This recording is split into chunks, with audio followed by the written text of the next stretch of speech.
Assalamu alaikum. Satkin Grammar School Distance Learning Program. This is the voice of your teacher, Miss Shumaila Shazli. Life in our life, time is defined as the duration in which all things happen. Time is more precious than anything else because once the time is past, we can't get it back. So it is very important for every one of us. People use wall clock or watch to know the time. Yeah, you can see in your room there is a watch or wall clock, and your mother and your father use this wall clock to tell the time. Now get up, hurry up, bring the wall clock. We will discuss the parts of the clock. Parts of clock. Look at carefully. Every clock has two hands that shows the time. The shorter one is indicate the hour hand and it's called hour hand. Yes. The longer hand is indicates the minutes and it's called the minutes hand. If you look carefully, there are some small division between the numbers. The pink lines that showing in the clock. There are 5 equal divisions between two numbers. The total divisions are 12. So, if you remember the table of 12, so 12 times 5 is, yes, 12 times 5 is 60.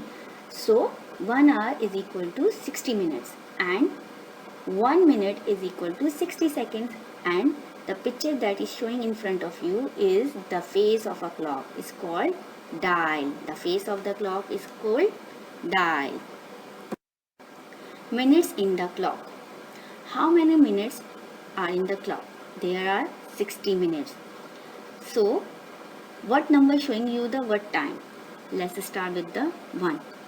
1 indicates 5 minutes past. 2 indicates 10 minutes past. 3 indicates quarter past. Quarter past means 15 minutes gone. 4 indicates 20 minutes past. 5 indicates 25 minutes past. 6 indicates 30 minutes past, or we can say in other words half past. Then 7 indicates 35 minutes past. 8 indicates 40 minutes past. 9 indicates 45 minutes past. 10 indicates 50 minutes past, and the 11 indicates 55 minutes past. Then it's a 12 o'clock.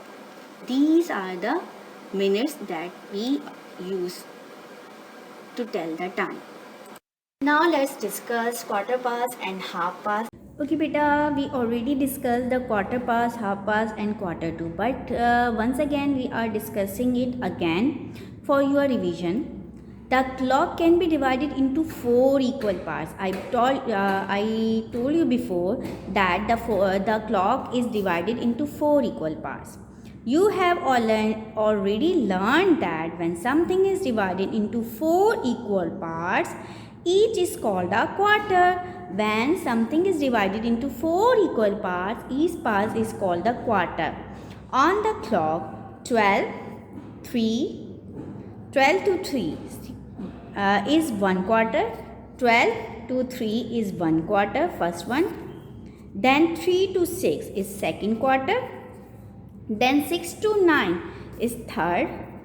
Then 9 to 12 is fourth.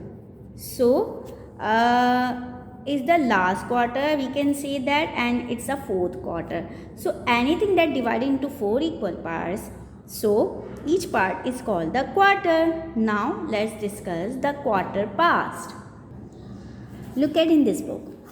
When the minute hand is at 3 and the hour hand is at 4, we say that it is quarter past 4, like in this way.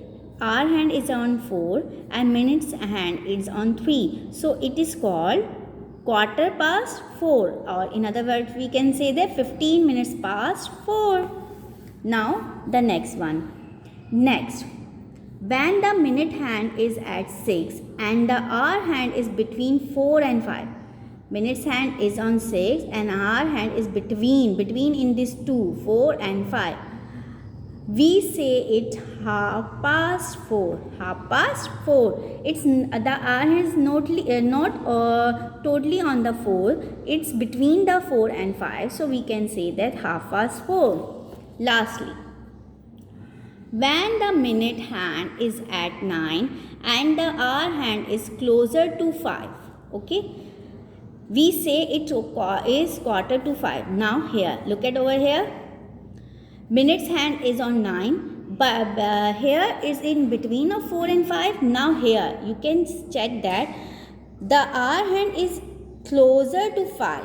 It's far from 4, but it's close to the 5. So it is called, we can say that quarter to. It's called quarter to 5. Okay, when the minutes hand is on 9. Okay, and the hour hand in closer to any the number, so we will say that number is, okay, quarter to that number, quarter to 5, quarter to 6, quarter to 7. The closer hour hand, the number, when the hour hand is closer to any number, so we say it. Like in this picture, in this clock, hour hand is closer to 5 and minutes hand is totally on 9. So we say quarter to 5. If hour hand is closer to 6, so we say that quarter to 6. If hour hand is closer to 7, we say that quarter to 7. So two ways to tell the time. Whenever someone asks you to tell the time, so there are the two ways. First is future time, that the time is coming. We can say that in two ways, with the help of the word to. What type of the word we use? We use the word to, TO2, not the TWO2. Look at the first star. There is written to, TO2. So this 2 is related to the future time. And the word past. Past, as already you know that the time gone, we are using for the word past. So we are using the past, like 5 minutes past 12. And how much time for the 1 o'clock? 55 minutes to 1 o'clock. Yes, like in this way you can tell the time. Let's discuss further with the help of the book activity. Got it? Now let's discuss the two ways of telling the time. Like here is 15 minutes past 1. You can say that hour hand is on 1 and 3 and minutes hands is on 3. So 1:15 is the time. But we say that this time in two ways. How? First one is 15 minutes past 1 or quarter past 1, and in other word, how much time left for the 2 o'clock? How much time left for the 2 o'clock? Let's check. Here you can see that how much time left. So we will discuss here. Here is 5, 10, 15, 20, 25, 30, 35, 40, 45. So how much time left for the 2 o'clock? 45 minutes left. So how you will say that? You will say that 45 minutes to 2. 45 minutes to 2. So the word we are using to, I already told you in the previous lecture and in this lecture as well, that the future time we denoted by the to. Okay, this is for use for the future time, upcoming time. Okay, now check this one. 30 minutes past 10. Yes, half past 10, 30 minutes past 10. But how much time left for the 11 o'clock? Let's discuss 5, 10, 15, 20, 25, 30. How much time left for the 11 o'clock? Yes, 30 minutes. So you will say 30 minutes to 11 o'clock. The word we use to. Okay. For the past, we use past. For past time, for the word we use past. And for the future time, we use the word to, TO2. Got it?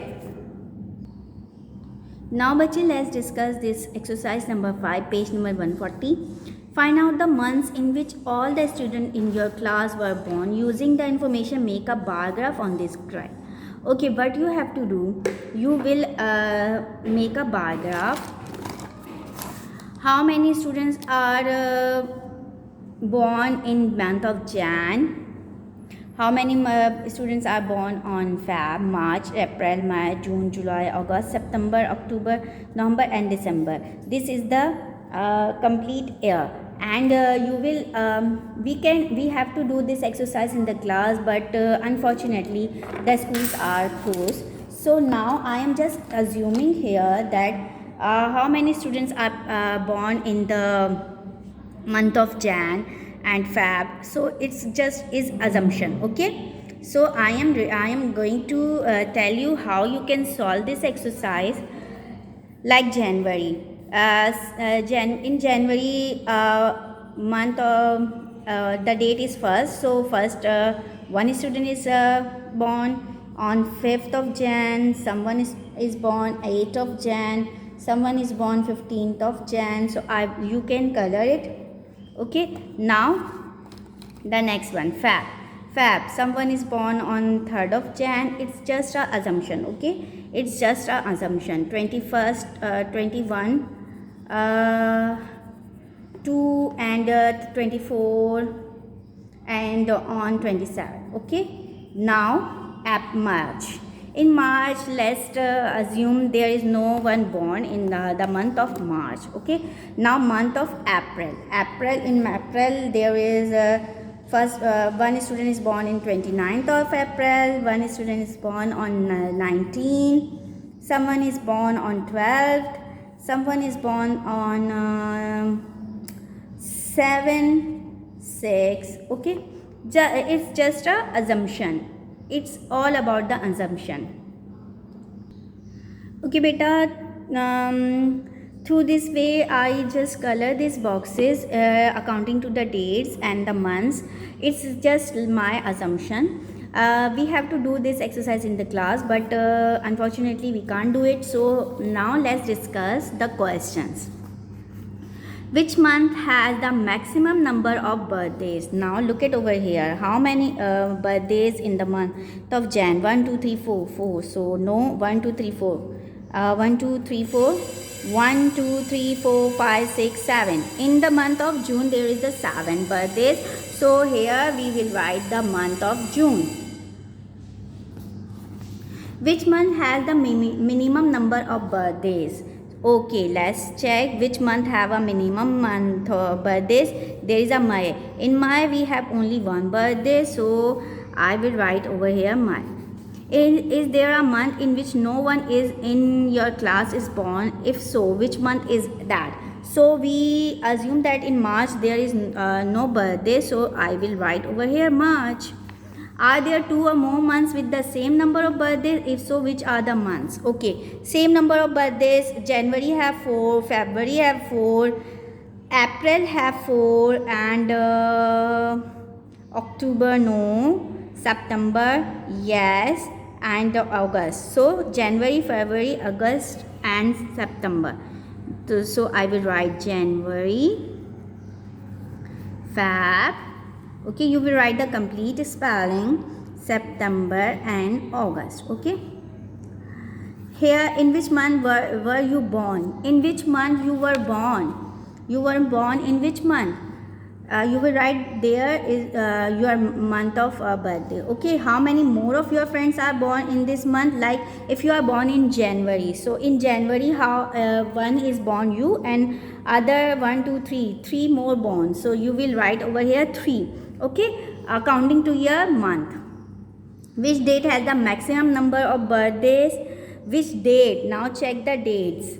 Okay, I think so on the first day. First is the maximum number of birthdays. So you will write over here first. Okay, you will write over here first.